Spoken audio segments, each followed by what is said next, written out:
sometimes you work in an office or a big group or, a project or something like that. There's always that one guy in the team who like, no matter what wrong he does, it's always someone else's fault, right? And he always, the moment any spotlight is on him or to take responsibility or accountability for anything, suddenly he's bringing, what about this? There's this other problem that the other person didn't take care of. I'm starting to see that for Trump. I'm starting to really see that in every speech that he does. Now this year, it's finally SG60, Singapore's 60th birthday. To celebrate this milestone, we're recording interviews with 60 Singaporean seniors over the age of 60 to capture their life stories and lessons. This project is called Words of Wisdom, and it's powered by our private podcasting service, Folklories. And we want to talk to everybody. So far, we've interviewed CFOs, tennis coaches, religious leaders, taxi drivers, and many others. And you can be a part of this initiative. If you know a Singaporean above 60 with an unforgettable life story, nominate them to be interviewed and to have their words of wisdom captured forever. And if you think you are the perfect candidate yourself, don't be shy. Go ahead and nominate yourself at the link in the description. Each recording is done remotely and takes only 30 minutes, but the story you leave behind will last for a lifetime. And now, onto the podcast.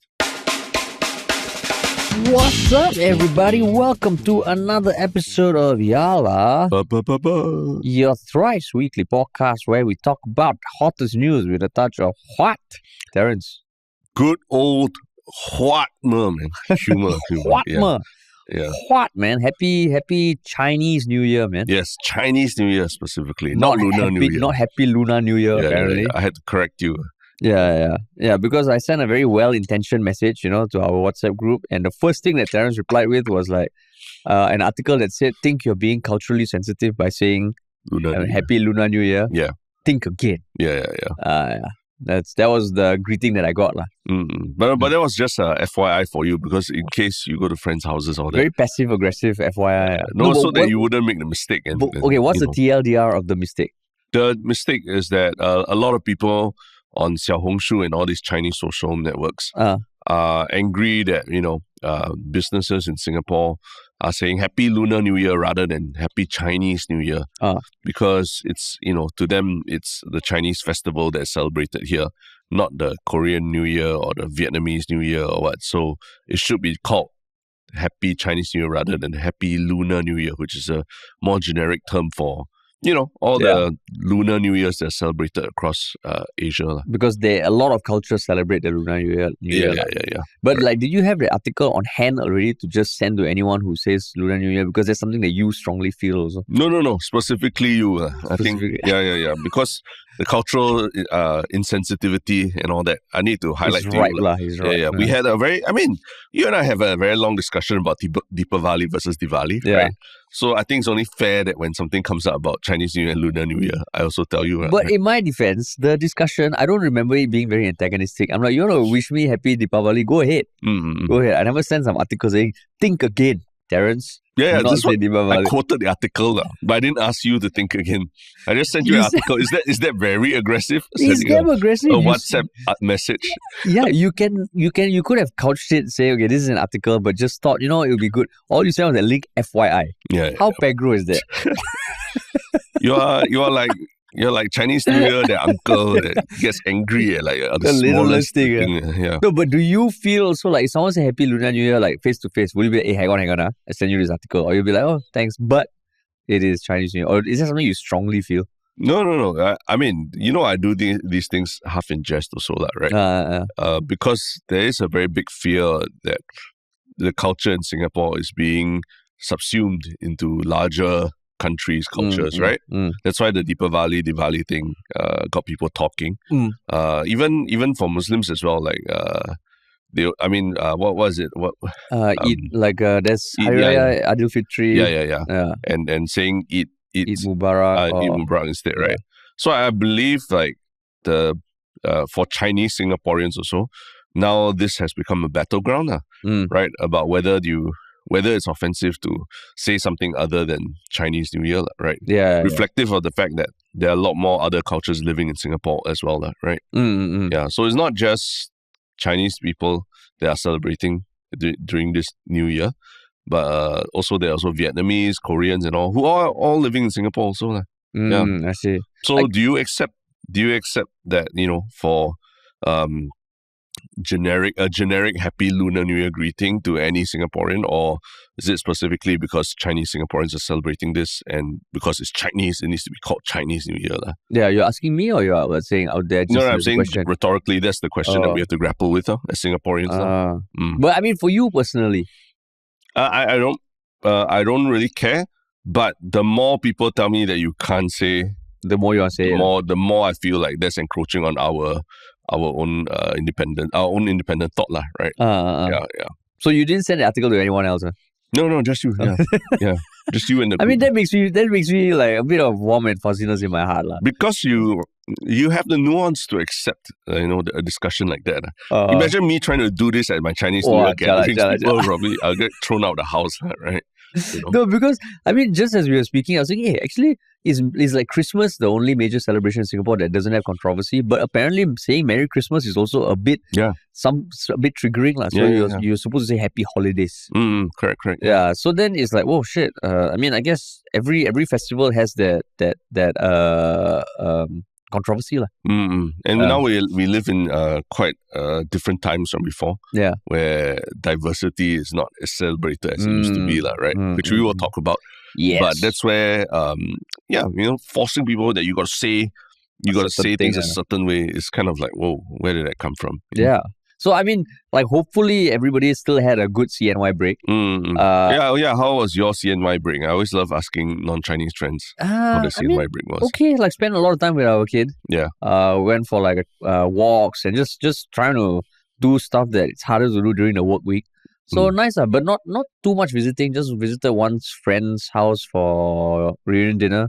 Just like a friend gathering because they are like half Chinese. Okay. So there was no full on. So that was the eve of Chinese New Year. Also, they invited you for their reunion dinner. Yeah, because the Chinese half, his family is in Malaysia. I see. So really there is that window, lah. Because if Chinese confirm in Singapore will confirm have their, why would they invite two Indian people to? You say that. I literally just read articles just now where there were good Samaritans who invited foreign workers to their place for Chinese New Year Eve. Yeah, correct. But that one has a nice element to it. I don't think like any one of my friends, even if you go for a reunion dinner, I'm like, hey Terrence, why you never invite me to your reunion dinner? You have a right to ask. There are people who are doing nice things out there. Yeah, but I'm not I grew up in Singapore, right? The foreign workers, they are away from their family during a festive time. So is there an air of like, last time, maybe not so much now, but before you married and all that, was there an air of like emptiness and loneliness during the Chinese New Year? No, it was great. It was great. Yeah, it was just chill. But everything's closed. Then you can't go out and do stuff also. Yeah, but then, you just do all the stuff like you can't do during the work week. That sometimes it gets busy. You want to go for a long-ass run. You want to watch TV. You want to meet up with all your minority friends. Yeah. Yeah, it's fun. But only minority friends. Only minority friends. I mean, sometimes token we'll just ask the Chinese friends in the group, hey, want to hang out? Usually too busy, right? Too busy, They're busy, so then the minority friends hang out. And do what? Like just...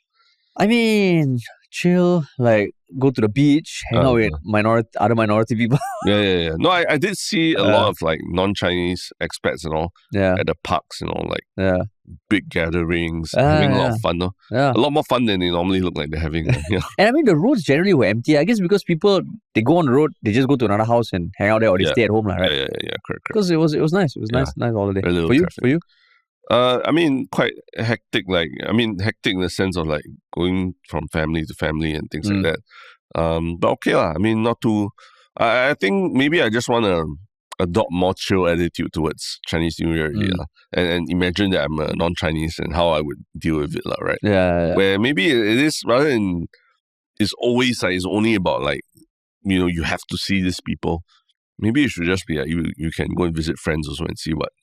And things like that, right? Yeah. I think now that you kind of got your own family unit, you kind of make your own rules going forward. Also. Yeah, next time you come over to my house for Chinese New Year. That one might be a stretch too far. Yeah. Step too far. Yeah. Too far. Moving away too much from tradition. I'm very conservative. You either hang out just with your own family, but you go to Indian families. I can have you over, but I can't step into your house. This is line. Like people ask you, oh, Chinese New Year, do you visit anyone? No, never. I never visit.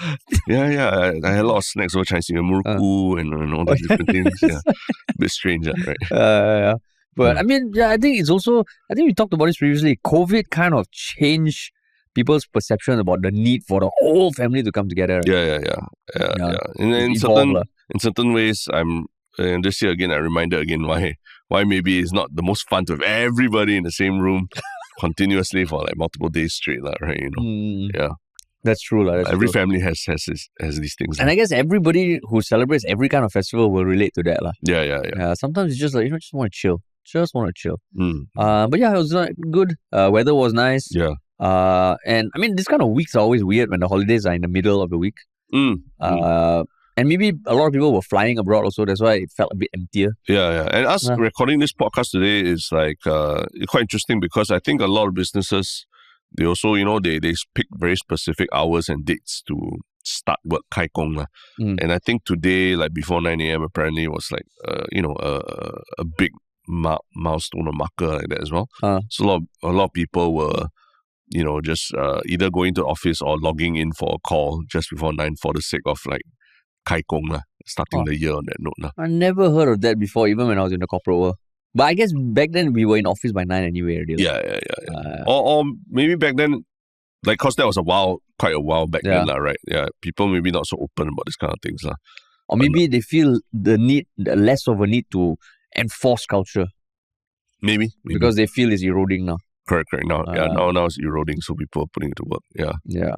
But yeah, cool, man. Cool. I think those kind of things might not fly in the country that we're going to be talking about. Correct. Yeah. Wow, double pun. Might not fly. Oh, fuck. That was too soon. Shit. Too soon. My God. Yeah. I did not mean that. Yes. The first topic, yes. But before that, our spiel. Yes. If you're new to this podcast, welcome here. And please like, share, follow, subscribe if you like the content. And if you want to work with us, what to do? Check us out at ministryoffunny.com. You can drop us a message there or email us at contact@ministryoffunny.com. Yeah.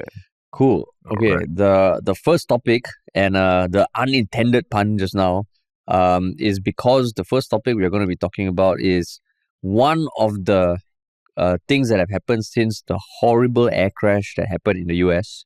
I think it was on Wednesday night, US time, where I think at this point there's 67 people confirmed dead, which is horrible. And it was a crash between a plane and a helicopter, a Black Hawk helicopter, which is a military helicopter.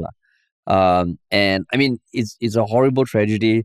They are recovering bodies now. They are still recovering bodies. But President Trump and his administration had a press conference on the morning of Thursday, US time. And he made some comments that it's almost like a sign of what his presidency is going to bring. TLDR, he was kind of implying that DEI policies, which is the policies to increase diversity, equity, and inclusion amongst the workforce of all federal departments, including the FAA, which is the Federal Aviation Authority of the US, might have lowered the standards of workers that could have played a part in causing an air tragedy like this. So we can dive deep into the things he said and what his other teammates said. But what made you want to talk about this? Actually, the larger thing was just how, I mean, before we even decided to talk about this, was just how everything that's happening in the US now, it's like a barrage of like strange, bizarre news coming out from the US ever since Trump became president. I don't know how you feel about it, but it's. I mean, I think starting out, I felt like, wow, I think I mentioned before, I felt like, wow, I couldn't believe when I was listening to Trump's inauguration speech. I couldn't believe the stuff he was saying, right? And then subsequently listening to how he was addressing people at the World Economic Forum, and then all the different press conferences he's been having. But like now, seeing something like this, where a big tragedy has happened, and before any investigations or anything have really taken place, Trump is just defaulting to his usual, deflecting blame or casting aspersions on people before he even knows what it is and all that. This feels like what? Now I remember this is what like the middle of the Trump term felt like, right? 2018 or 2019 when you kind of got numb to everything Trump says and you just start to realize the crap for what it is also, right? Yeah. In fact, now it feels like, or maybe it's because the Trump first presidency was so long ago that it feels more shocking and it feels even more bold now. So, and I mean, going back to what your earlier point is, there are so many things that I told myself, oh, Trump just did what? I'm going to listen to his speech. Yeah. I'm going to watch the Senate grilled his proposed appointees of all his high positions. But it's just, I can't keep up. Yeah. I can't fucking keep up. Yeah. There's so much happening. And then in parallel, you hear, DeepSeek come out of nowhere and rattle the big tech bros and all. Yeah. But yeah, it's just before I can even click and watch a video, there are like 10 other things that are happening. Yeah. So, yeah, but like, what you said previously, it was just speeches. It was just, him talking. But this is in the face of a horrible tragedy, which is, I think, the worst air tragedy in the US 20 years. in 25 years. Yeah. In almost 25 years. The US air disaster.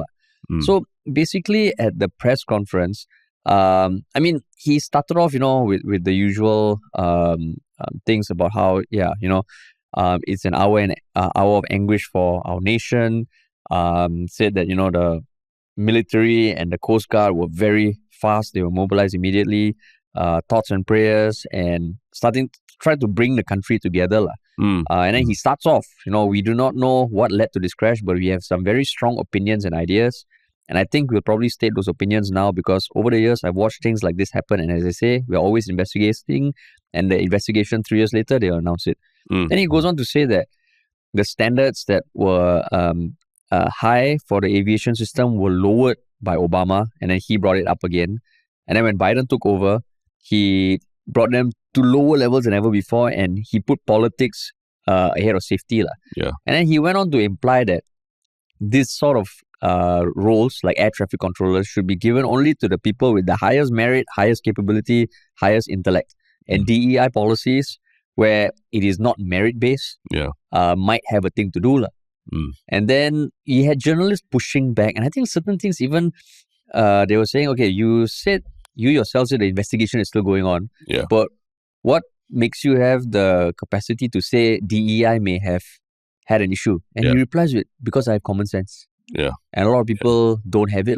And he even talked about how the helicopter pilots did the wrong turnings and saying that, helicopters can stop very quickly because he has helicopters. And then he just goes on. And then his other teammates, I think the Department of Defense, he was the one who said explicitly DEI policies are a problem. And then they just went on and on. Yeah. And it's fucking nuts. Yeah. And even Elon Musk tweeted on X that FAA has been lowering these policy standards for years, and Trump is going to change them. Yeah. I think even prior to Trump taking power, he was already taking aim at FAA because they were calling for fines on SpaceX for safety violations or something like that. And so he was calling for the resignation of the chief of the FAA, who officially resigned when Trump came to power. Yeah. So, and I mean, the thing is, you listen to it, he has so much conviction that I can imagine the people who voted for him really resonating. And it's damn scary because the whole playbook for him and his administration is like, there are these aliens coming from the neighboring countries. Yeah. They are raping our women, murdering our people and stealing our jobs and all that. Yeah. And I mean, like just article on CNN came out just fact-checking, right? So apparently the FAA, they had this policy encouraging the hiring of people with disabilities, including intellectual and psychiatric disabilities. That was on the website. But it was there during Trump's presidency also, the first one. Yeah. And then apparently there was something that was launched in 2019. The FAA announced a pilot program to prepare people with disabilities for careers in air traffic operations. Yeah. That was under Trump's term. Yeah. And I mean, the FAA, I think, employs like 35 or 45,000 people. So it just feels like, you are so boldly just saying this is an issue. How the hell does that make sense? So, to that point, right? I think you said earlier that you can imagine his supporters like supporting him because of how much conviction he speaks with, right? Yeah. The past week, I've been lurking a bit in the conservative subreddit on Reddit, and it really feels like a different world from the rest of Reddit, because Reddit, I feel, is generally quite liberal, left leaning in whatever sub you go to, right? But you go to the conservative sub, over there, they're celebrating, right? They're celebrating liberal tears and things like that, and just very happy ever since Trump became president. So that's what I've been reading the past week.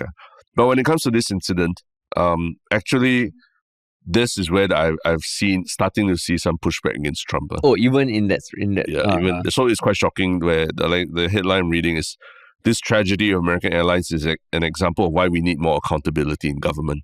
So not saying that Trump is terrible per se, but they said that they're pretty upset with the way Trump handled the press briefing and I'm happy that he won and we do not have Kamala, but what, you're really going to do a campaign speech at this point and point fingers at people? Which is common sense, right? That as a leader of the country, when a tragedy like this happens, the last thing you need to do is to talk about politics, right? Yeah. Right? And it's really more about, helping the individuals involved and their families and all, and helping the whole industry also get back on its feet and all that, right? Yeah. So, it's hard to say that the conservatives will all be supportive of Trump for this as well, because it's really quite deplorable the way no matter what you support, right? You can't possibly bring politics in at this point. Yeah, it's damn shocking, and this early, it's not even a month, of him being president, and he's already saying this kind of stuff. And the one thing that has been coming out is that, so first of all, air traffic controllers, because I used to work in aviation, right, and this is way long ago, and air traffic controllers, right, is like the kind of role, right, where if someone says they want to try to be an air traffic controller, right, it's almost like, wow, good luck, man. Because everybody knows it's not easy. Yeah. Like to become a fighter pilot, and generally your friend or anyone says, wow, he's a fighter pilot, you already know, wow, this guy or girl is like, wow, legit lah. You know? Because they would have had to go through a lot of things. Correct. Air traffic controller is similar. And I think there's a very clear understanding in the industry that these air traffic controllers, they literally have the lives of hundreds in their hand. Yeah. And I think they are very strict about breaks. Like you cannot work like more than X amount of time and you need to take a break. Because one of my ex-colleagues, his dream was to become an air traffic controller. Okay. Yeah, and if I wasn't in the industry, I might think that, air traffic controller, you sit in an office, you just guide, should be quite easy. No, but it's a very difficult job to get into. Yeah. So I think there's been a lot of fact checkers or articles pointing out that first of all, even if the FAA was pushing for diversity hires, there's 45,000 people, or even 35,000 people, there will be people, it might not be for the air traffic controller role. And if looking at, what you were saying, what a leader can do at a time like this, I think one thing that has come out is that the FAA and air traffic controllers are understaffed. So if that is a problem, you can almost look at it the other way, right? Maybe the requirements are so high that they can't find enough people. Yeah. Right. So if that is a problem, then that needs to be addressed. But then for him to just come out and say and imply the DEI thing, and his teammates also just say so explicitly, wow, that's messed up, man. Yeah. And I mean, like, if like what you're saying is true, that it's about being understaffed, then I wonder what the Department of Government Efficiency will have to say about it also, right? Yeah, that's right. Yeah. And I think some senior, the FAA chief, resigned from his position 10 days before the deadly crash. Yeah, that's the one that I mentioned earlier, okay. where he said that he'll step down the moment Trump becomes president. I see. And I mean, I think Trump also mentioned one article that he said that he cited was that the New York Post article claimed that the FAA had a diversity push right before Trump took office. But the article was published January 14, 2024. Yeah. So, I mean, it's one of those things that even if I look at the perspective that, I did say during the inauguration, there was a certain excitement, certain buzz that even for me, right, not a Trump supporter, I did feel that, okay, maybe this guy, he's really going to bring the US together. And maybe it's going to be really providing a whole bunch of value. And maybe, yes, he's going to be like polarizing as shit. But this is like, it's back to the old level and worse, I think. Yeah. Exactly. That's why I thought I'm reminded again of like American politics was like about 7 years ago. lah. But then in that thread where people are starting to push back, do you get a lot of people pushing back against Yeah, him? of course. There will be people like, I And don't saying care. what, saying what? I don't care what he says. I care what he does. That kind of thing. lah. And Trump is Trump. Love him or hate him. He's going to do this, Yeah. So there are people definitely who will still defend what he said and all that. But I think there's also time and place for that kind of talk. Yeah. Right. And I mean, certain things also that have come out, I think, because there was footage about 30 seconds before the aircraft collided, and the air traffic controller did talk to the pilot saying, "Oh, do you see, like in the jargon do you see this inside?" And the pilot said, "Yes, we see it inside." But then they ended up crashing, and then apparently there is the TCAS system that prevents collisions between aircraft. And the reason why it didn't go off is because it is disabled below altitudes of 1,000 feet. Yeah. Otherwise, it would just keep going off with the buildings and all, right? Sure, yeah. And I mean, I didn't also understand how crowded the airspace in DC is. So maybe it's one of those things that is the problem. You know, when there was a horrible crash in Jeju? Yeah. The problem that was identified was like, why the fuck is there a concrete wall on the runway? And I'm pretty sure runways all around the world, every airport probably it did a double check. Yeah. So in this case, it feels like there are a lot of issues. But DEI doesn't feel like one of them. Yeah. I am reminded that, when you work, sometimes you work in an office or a big group or, a project or something like that. There's always that one guy in the team who no matter what wrong he does, it's always someone else's fault, right? And he always, the moment any spotlight is on him or to take responsibility or accountability for anything, suddenly he's bringing, oh, what about this? There's this other problem that the other person didn't take care of. I'm starting to see that for Trump. I'm starting to really see that in every speech that he does. He starts off by just talking about how bad Biden was and even Biden's predecessors were. And it's never about what he can do now that to improve things, right? Or at least it always starts by shitting on someone else first, right? And then when actually at the end of the day, this tragic accident literally happened under his watch, right? It's under his watch. He's the leader and he needs to take accountability for it. Like the LA fires, okay, it happened before he came in, but now it's like this one is should be on him. But yeah, I don't see him doing that. And I mean, I think we've all worked with people who are like that, right? And it's quite crazy to think that this one is the president of the US. So he managed to become president. Maybe we should start doing that. We bring on a guest. Yeah. Instead of asking them, oh no, how's this? This is amazing. We're like, hey, 10 years ago you did this. Yeah. Why? Yeah. That's terrible. No? What you do? Yeah. Oh. That's what we do, right? We don't. I'm saying maybe we should. If Trump can become president by doing that, and I mean, I think you mentioned before, right, that it is a trait of narcissists, right? Oh yeah, for sure. They tear you down before they build themselves up. Yeah, for sure. But yeah, wow, this is strange, tragic times. I think, I don't know. I mean, I'm very curious how Americans feel about it. Like, this is just us from Singapore. We are, so far away from that, but we feel it so acutely. Can you imagine living there in the US and hearing these kind of things from your leadership and all that? But I think it'll be polarizing. On one side, you might be like, wow, this guy is finally saying the stuff that makes sense. Sure. But on the other side, we're like, look at this idiot. Yeah, correct. Yeah.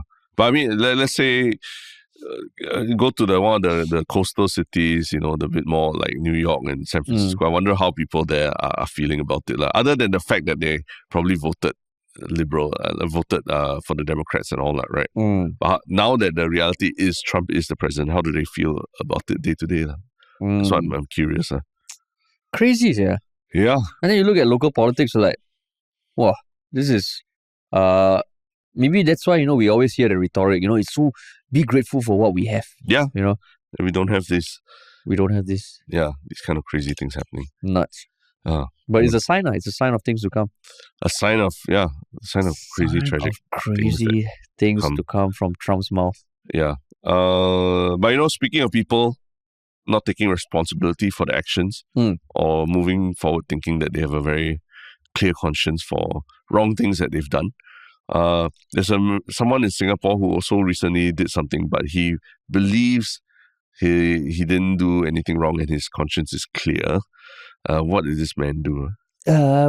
He was a 55-year-old. I mean, he's a 55-year-old man who, has a very strong calling to what he thinks is his duty, which is to assist accident victims on the roads of Singapore.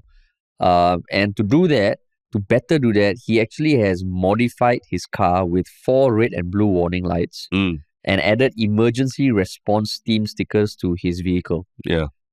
Because in January last year, he witnessed a collision, he stopped to assist, and he provided, first aid to a driver whose hand was cut by the airbag. So he's a trained first responder. He has a first aid kit in his car. He has an automated external defibrillator, fire extinguisher, and a stretcher. Yeah.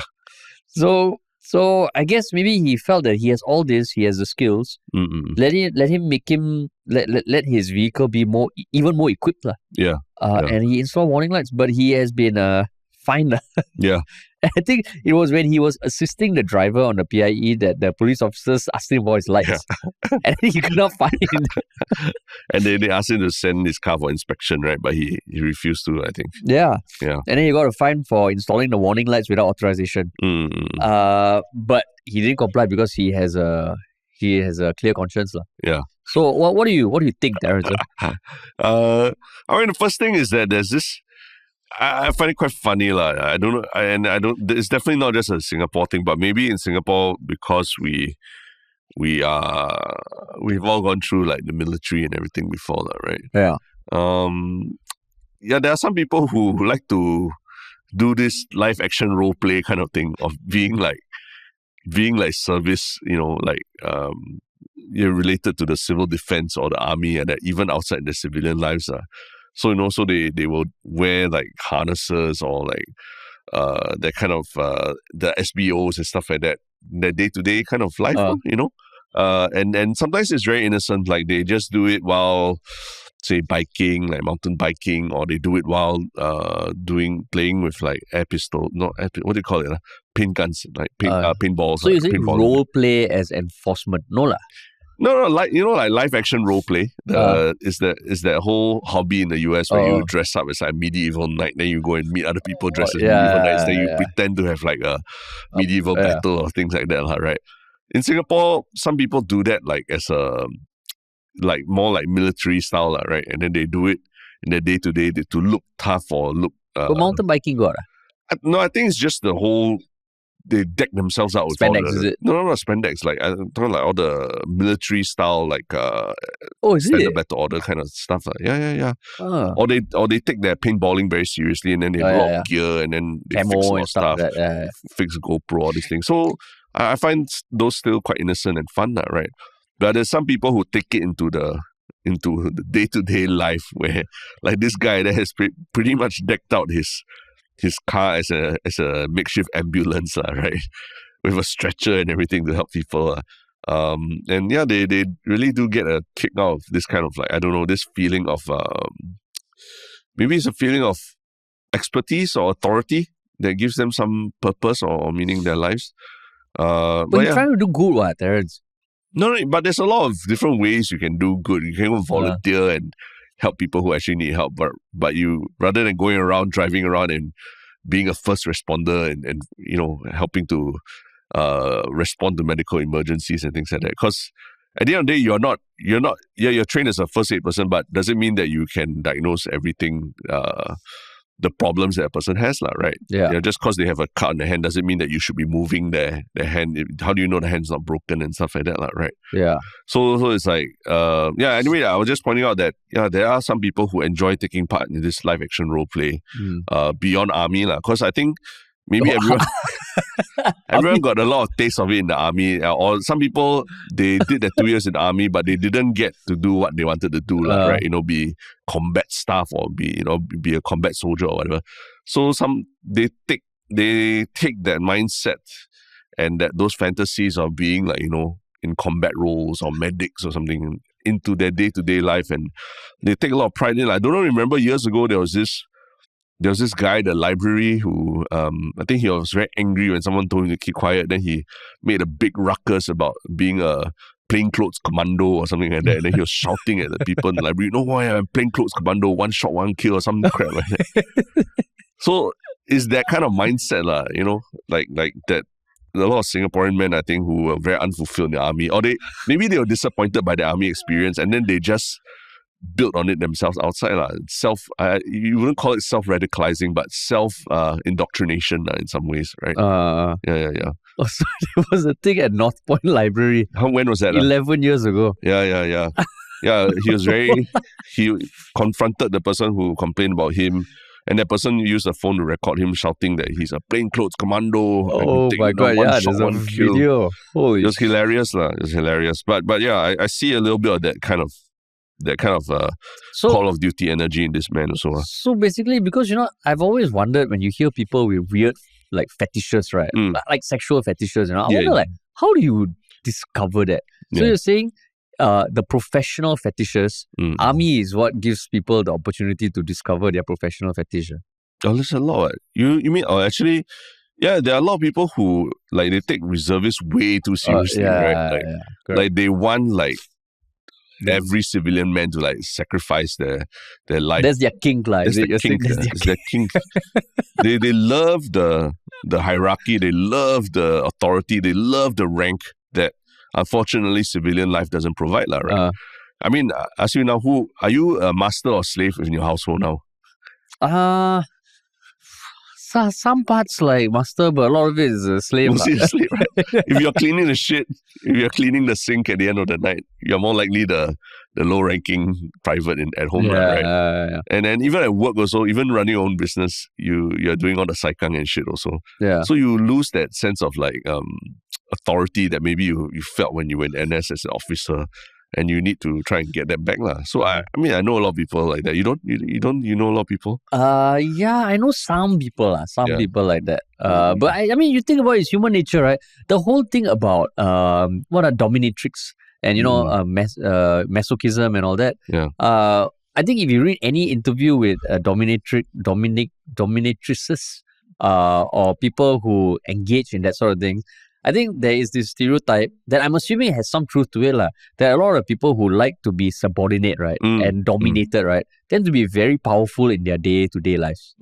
So for them, they're like, every day in my work, I'm CEO of this company, I need to make decisions. No, I just want to surrender to someone. Yeah. And that's their kink. Yeah. We're saying the Singaporean men because they feel so powerless in their day-to-day life. The only time they feel power is when they're reservists and army and they have a bunch of people to shout at. But I mean, so that one, like some people definitely have that kink. Yeah. But in this case, like maybe, I'm going, giving him the benefit of the doubt. Maybe he's been seeing so many road accidents happen and he just wants to do his part. Correct, but doesn't mean that you need to install those lights to do your part. Right? You can just put your hazard lights to stop your car behind the accident. Right? But maybe he plans to do it so often, be so ready that instead of having to take out what's that triangle that the basically the warning triangle. The warning triangle. It takes time, right? It's only one click, the lights on already. Correct. But people on Reddit did point out that there's a lot of things you can do. He can install like yellow lights or green lights. Oh, that's okay, is it? I think it's okay because you're not trying to imitate emergency vehicle. You see.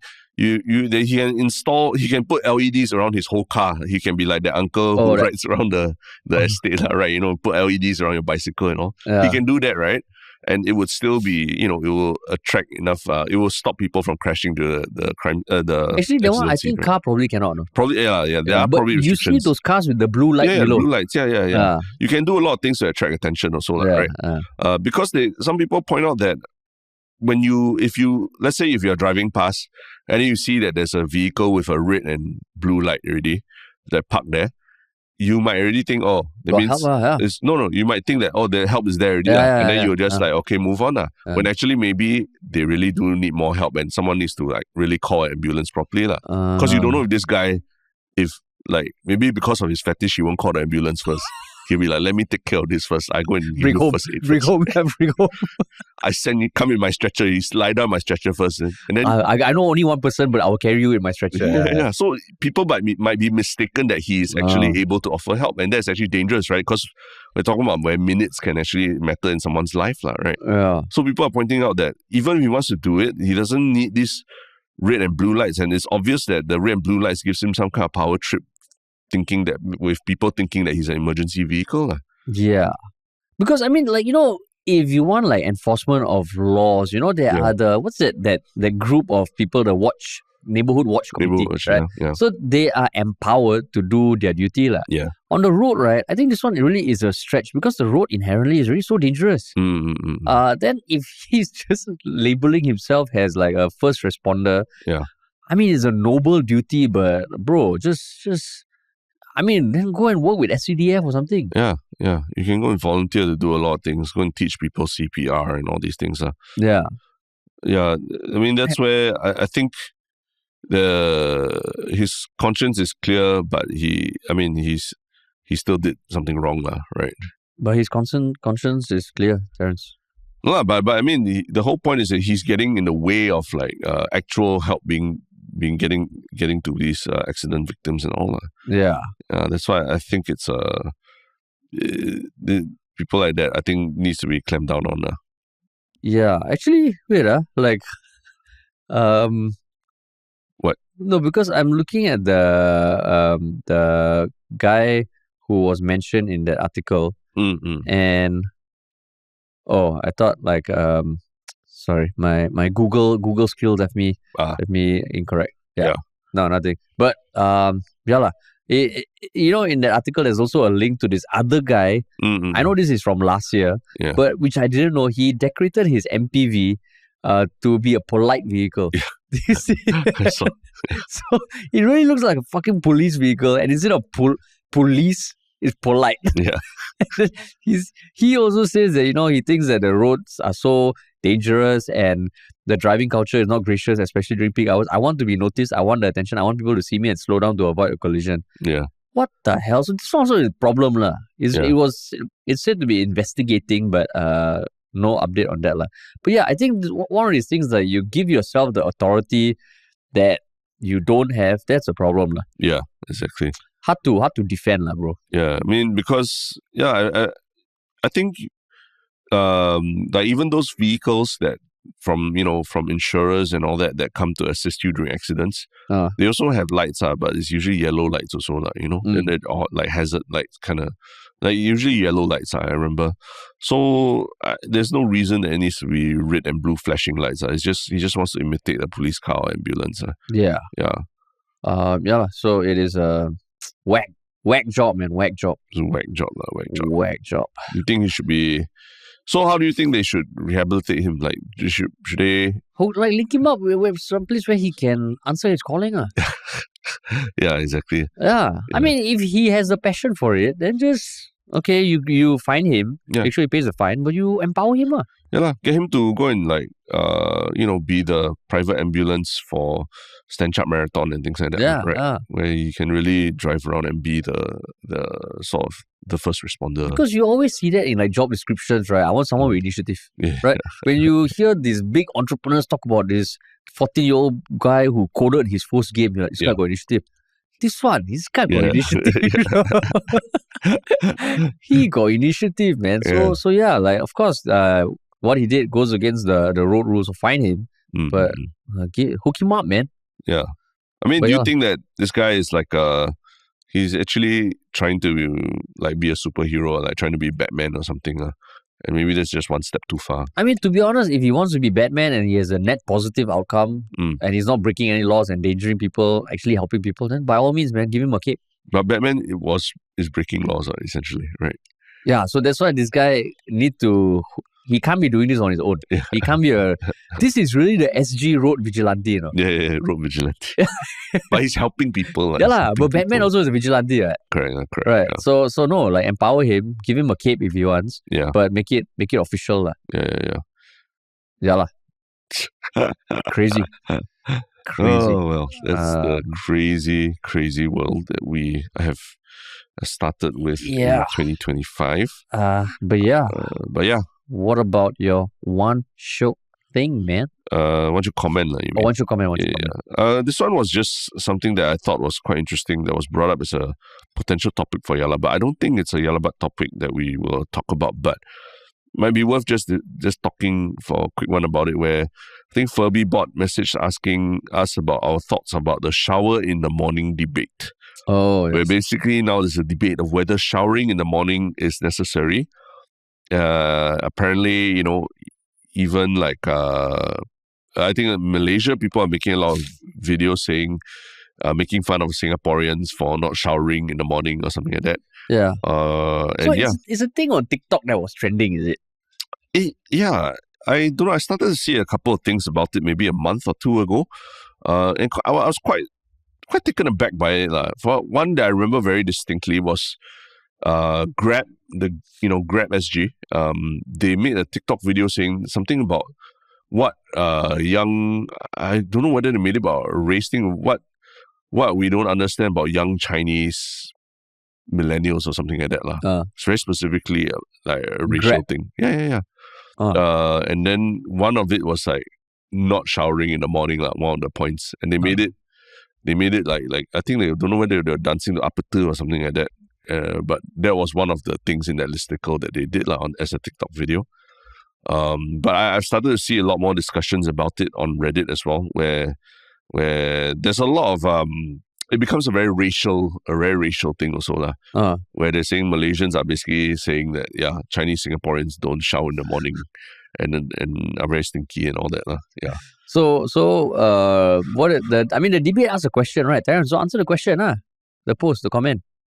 I don't know. That's why I put it out as a one Shiok comment, because I'm not super clued in about it, because for me it's like I sweat buckets. So for me, I have to kind of shower, like especially before I leave the house or anything. I do need to shower. Yeah. But I don't know about other people who don't sweat as much as me. That's why I wanted to ask what you think also. I mean, for me, generally shower in the morning. Yeah. But I will say, if the night before, right, I showered at 1 a.m. Yeah.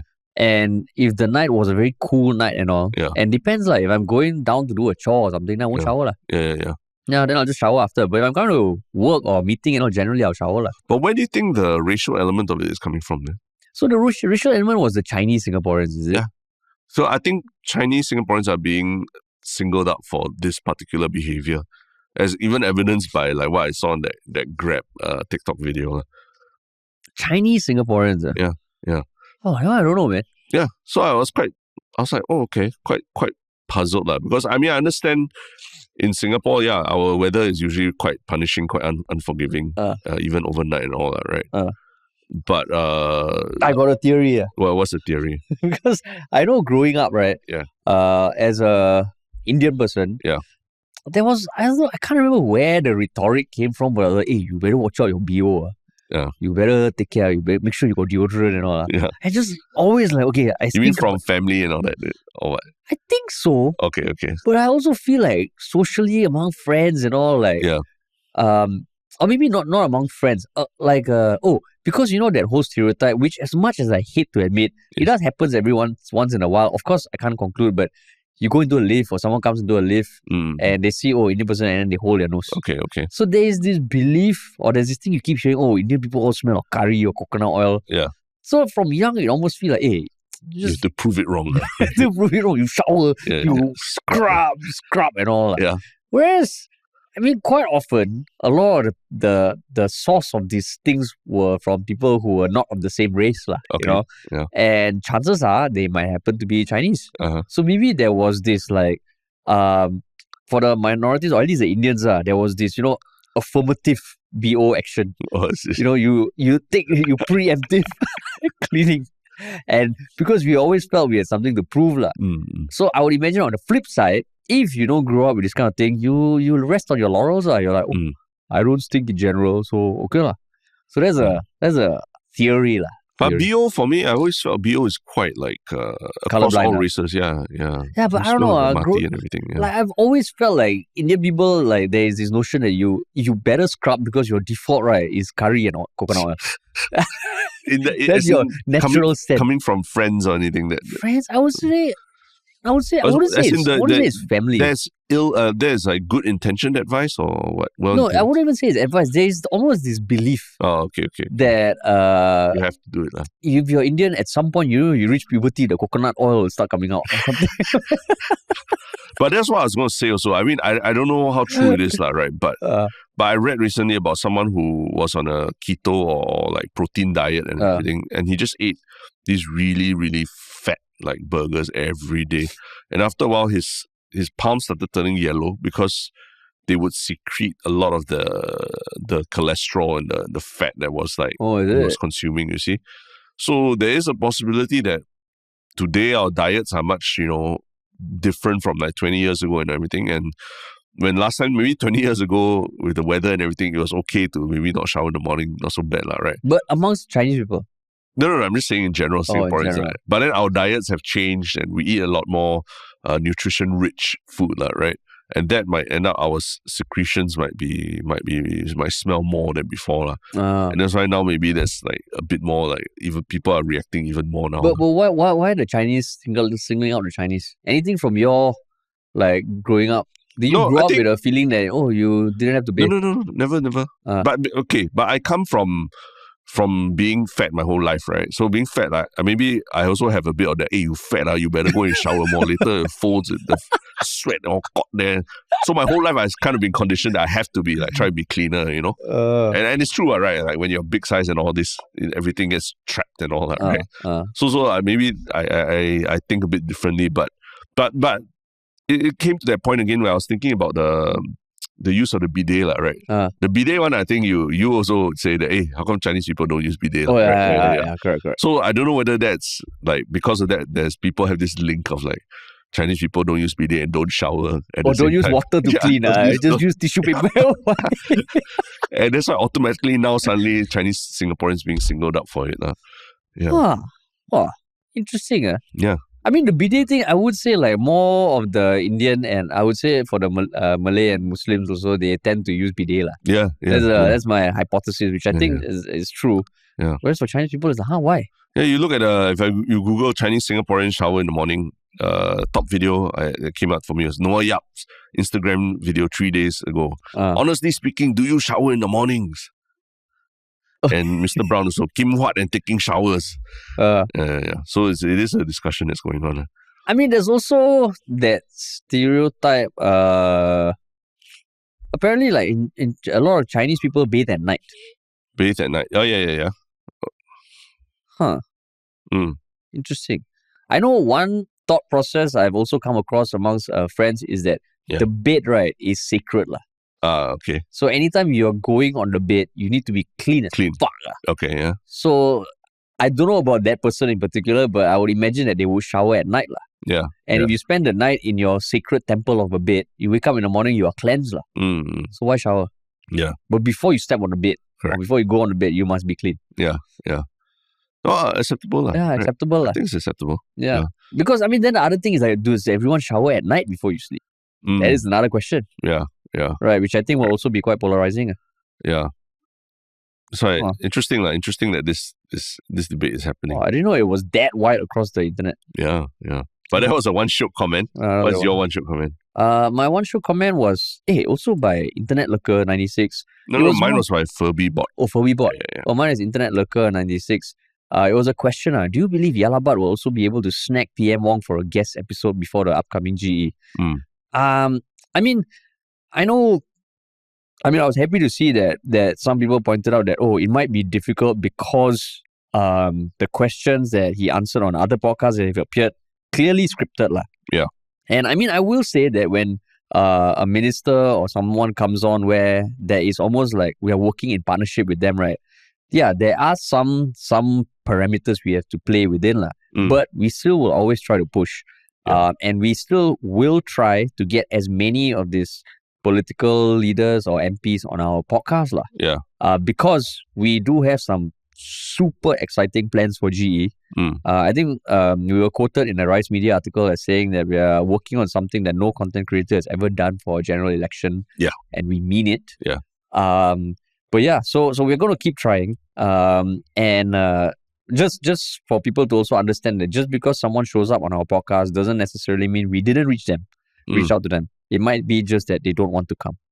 Correct. So I just thought, it's good. Let's get the election momentum going, because we definitely want to do a lot, because that was our first breakout point in 2020. Yeah. So we are definitely working on a whole bunch of shit.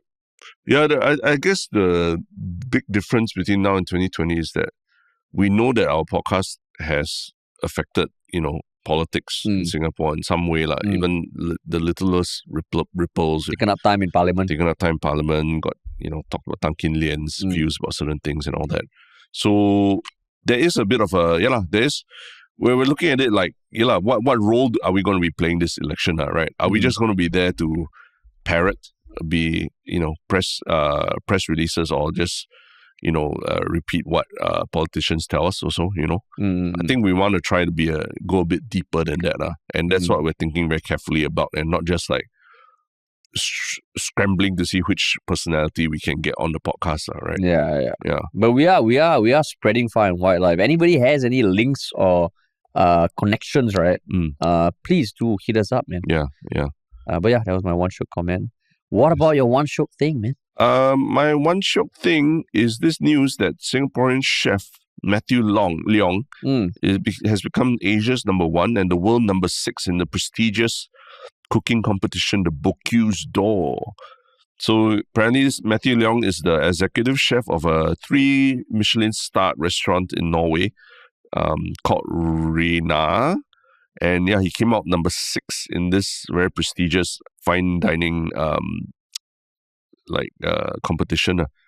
And the Bocuse d'Or it was started by the French chef Paul Bocuse.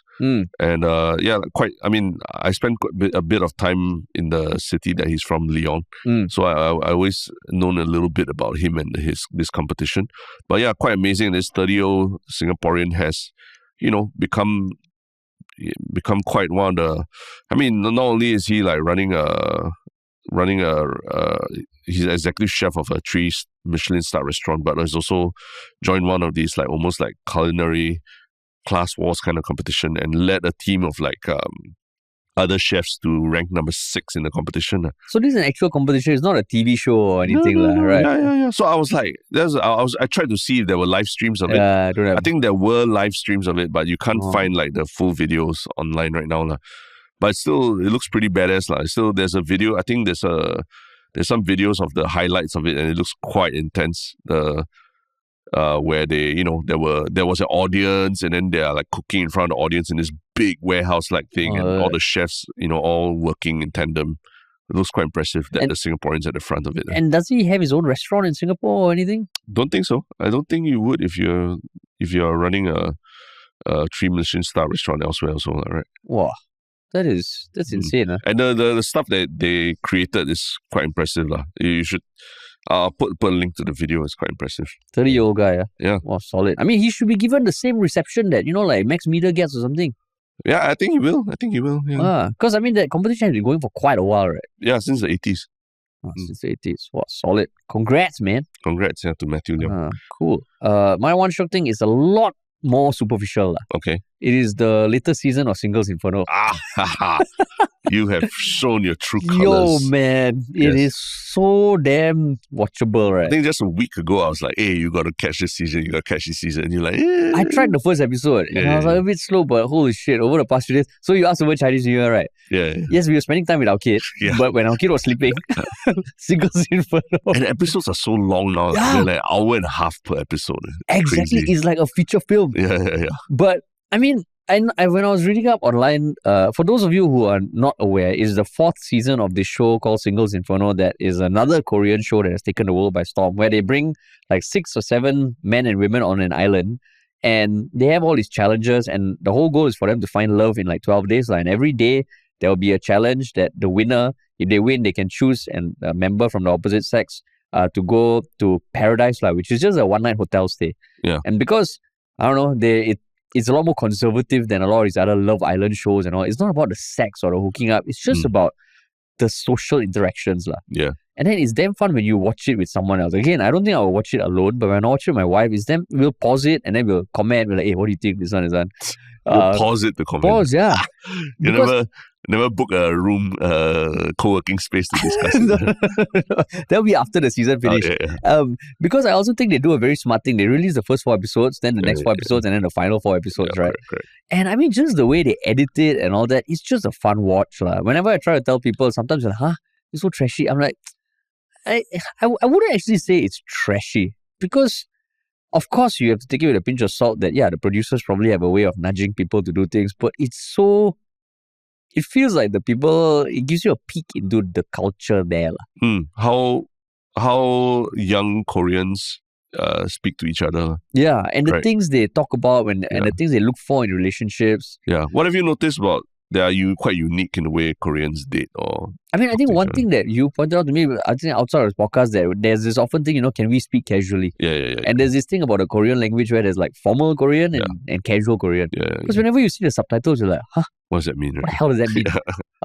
And then the thing is, I think, just as a layperson looking at it, all of them have had some sort of cosmetic work, which again, it feels like, I guess that's the norm there. It's in countries like here, maybe people travel as the norm. There, once you reach a certain age, you do cosmetic work. Yeah, it's acceptable. Yeah, it's acceptable. Like having braces, that kind of feel. Yeah. But one thing I did notice is that for some reason, there's always a reference to like, you look like a puppy. Oh, you look like a donkey. Oh, you look like this animal. Oh, you look like this sad animal. Then I'm always like, I can't imagine saying that in English to somebody on a date or what, right? Oh, yeah, you have the eyes of a puppy. Oh, you look like a sad donkey, that kind of thing. Then everyone's always like referencing each other's looks based on some animal, right? Yeah, that's true. You notice that? Yeah. I mean, people never told you like reference you as an animal.